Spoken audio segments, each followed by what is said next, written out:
There are mornings when even the light through the window feels heavier than it used to. You open your eyes, sit up slowly, and the body, once quick, agile, ready, now negotiates each movement. The legs hesitate. The hands reach for the edge of the bed, not with confidence but with caution. And you wonder, when did this start happening? You've tried to eat better. You've walked, stretched, tried a few exercises the doctor mentioned. Yet still, something feels like it's slipping. Strength, balance, energy, it all seems to be thinning like a thread pulled from an old cloth. And the hardest part? It's not always visible to others. You smile at the neighbor, wave to your children over a screen, answer kindly when someone asks how you're doing. But inside you know the truth. Things are changing, slowly, quietly, and it leaves you asking, why, even when I try, do I still feel like I'm weakening? The answer doesn't lie in a gym membership or a miracle food.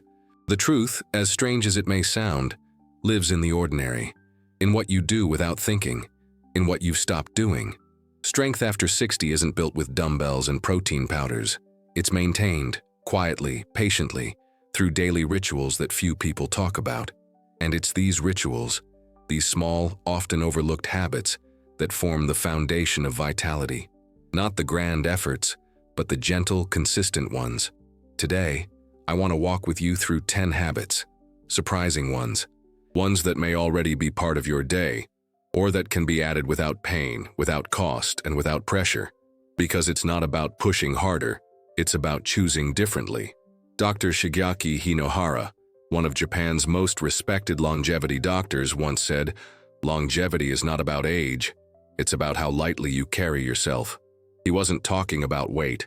He was talking about presence, about a body that moves with ease, a spirit that hasn't forgotten how to stand tall, a life that even with wrinkles and slowness, still flows like a river that refuses to stop. And if you look at the elders in Okinawa or Sardinia or the hills of Ikaria, you'll see something in common. They're not doing push-ups. They're not counting steps on a bracelet. They're living lives that naturally demand strength, squatting to cook, lifting baskets of laundry, standing while talking, walking to visit a neighbor. Their strength is built by living, not training. And that changes everything. So, if you felt tired lately, if your knees protest or your back stiffens after sitting too long, if you've wondered whether your body is slowly giving up on you, I invite you to consider something softer and perhaps more powerful. These habits aren't complicated. They're not glamorous, but they work, and they've worked for generations. Let's begin. There is a quiet kind of strength that doesn't come from lifting weights or stretching in front of a television.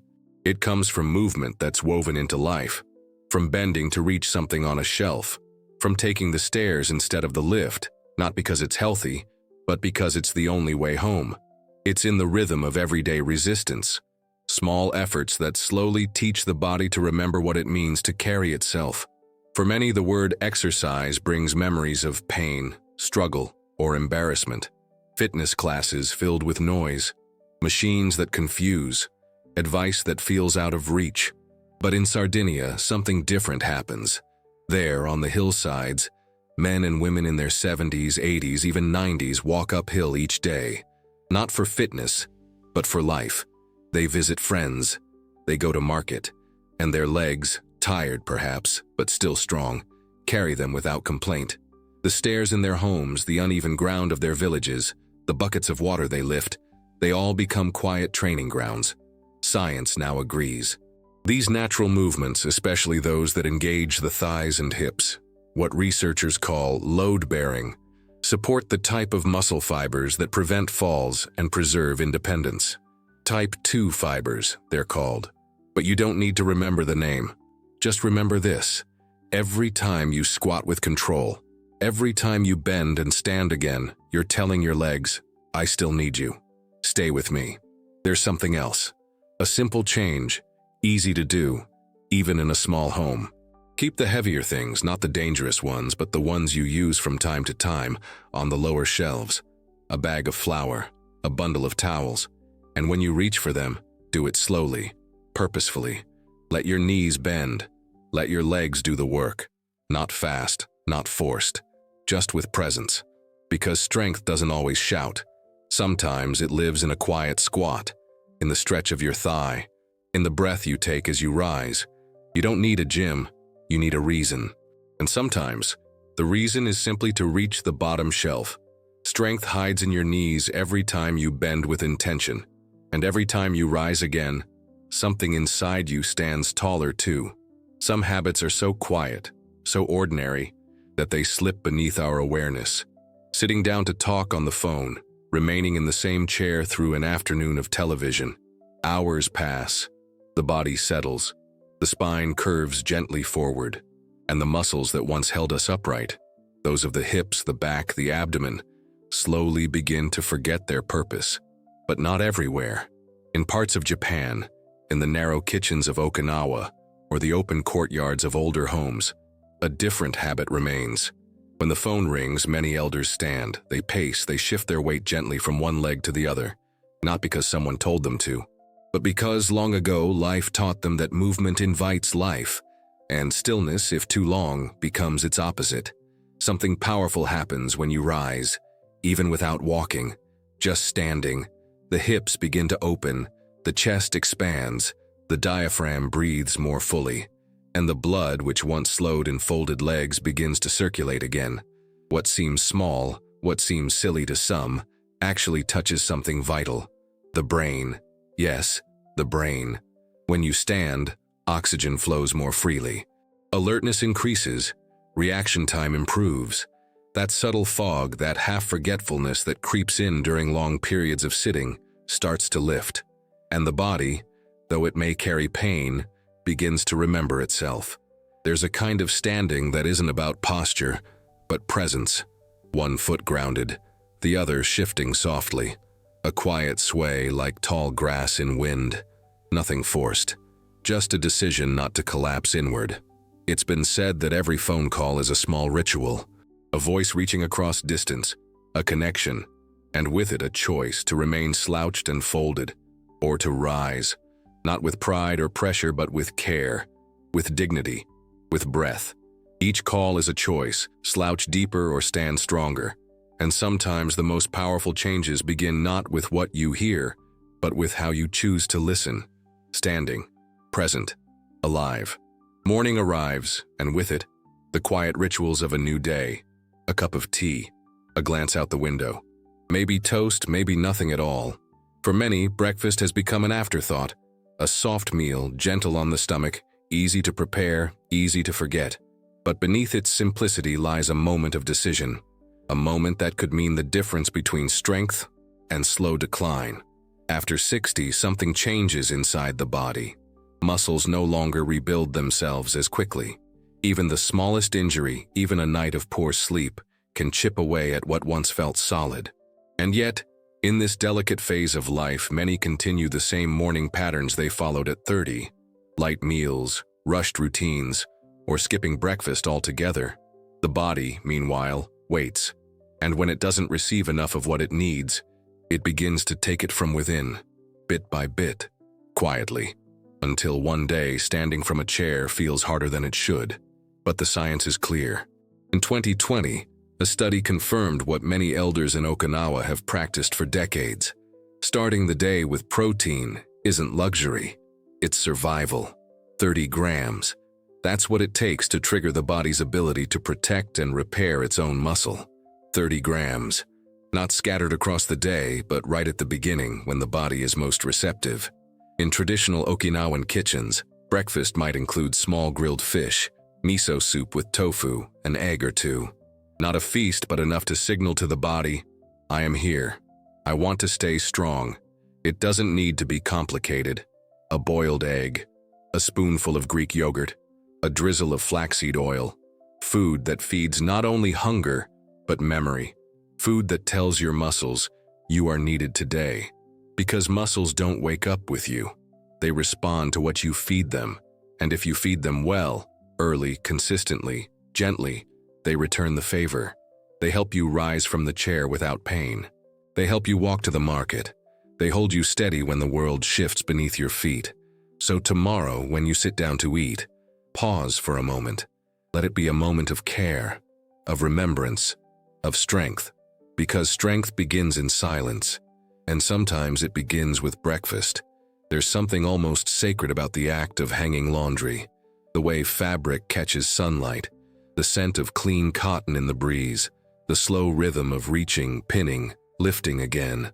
For many, it may seem like nothing more than a chore, a task that machines have long since taken over.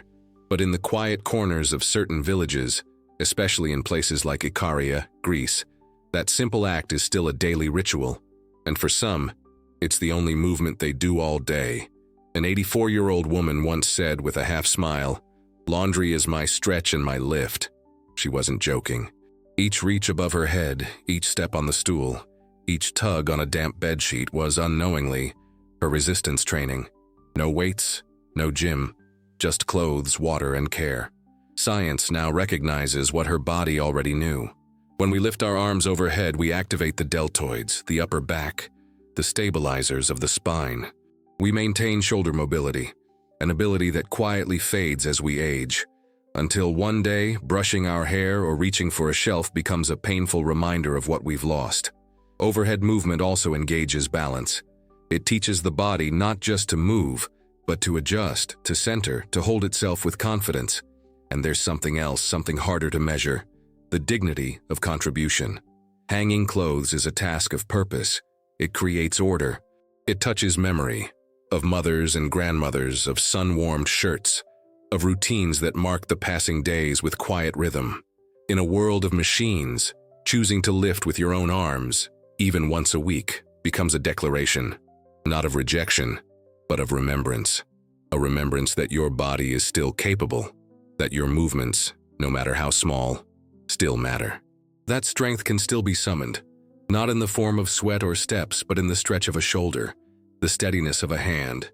Because when you lift with purpose, even a bedsheet becomes a weight that defies aging. It's not about exercise. It's about living in a way that keeps the body alive, still reaching, still balancing, still upright, even in the quietest tasks. There's a kind of silence that settles over the body when it hasn't moved enough. Not just stillness, but something deeper, a quiet withdrawal. You feel it when you try to stand from the armchair and your legs hesitate, when you reach for something overhead and your shoulders argue back, when your spine no longer remembers how to straighten, and your head leans forward just slightly more than it did the year before. At first, it's subtle, a little stiffness in the morning, a sense that walking up the stairs takes just a bit longer, a sigh when tying your shoes. But over time, what began as small discomfort becomes something else, a loss of confidence, a hesitation, a quiet fear that the body may no longer be yours to command. It's in these moments, alone in the kitchen, pausing halfway up the stairs, shifting in the chair for the third time, that many ask themselves, is this just what getting old feels like? And that question, whispered silently and without anger, holds more weight than it seems. Because deep down, no one expects to feel young forever. But we do hope to feel steady, capable, upright, still in charge of our movements, still safe in our own skin. We don't long for marathons or medals. We long for the dignity of being able to stand without holding the table, of carrying our own bag of groceries, of bending down and trusting that we'll rise again. What many don't realize is that the body's quiet withdrawal isn't inevitable. It's often a response, not to age itself, but to a life that has become too still, too seated, too careful. There's a kind of carefulness that protects, and another kind that slowly erodes what we most need to protect. And the difference between the two lies in a single habit repeated across the days. Movement, not forced movement, not routines written on paper by someone who doesn't know your name or your knees, but something gentler, familiar, embedded into the bones of your day. In the places where people live the longest, no one speaks of exercise. There are no workout schedules, no heart rate monitors. Instead, there is life, structured in such a way that strength is required to keep living. You lift because the laundry needs lifting. You squat because the kitchen shelf is low. You walk because the path to the neighbor's house is unpaved. And in doing so, you keep the body from forgetting what it means to move with confidence. But what about when life no longer demands that kind of effort? When you live alone, when the stairs have been replaced by ramps, when food arrives from a store or a screen. Then it becomes even more essential to listen carefully. To the body, yes, but also to memory.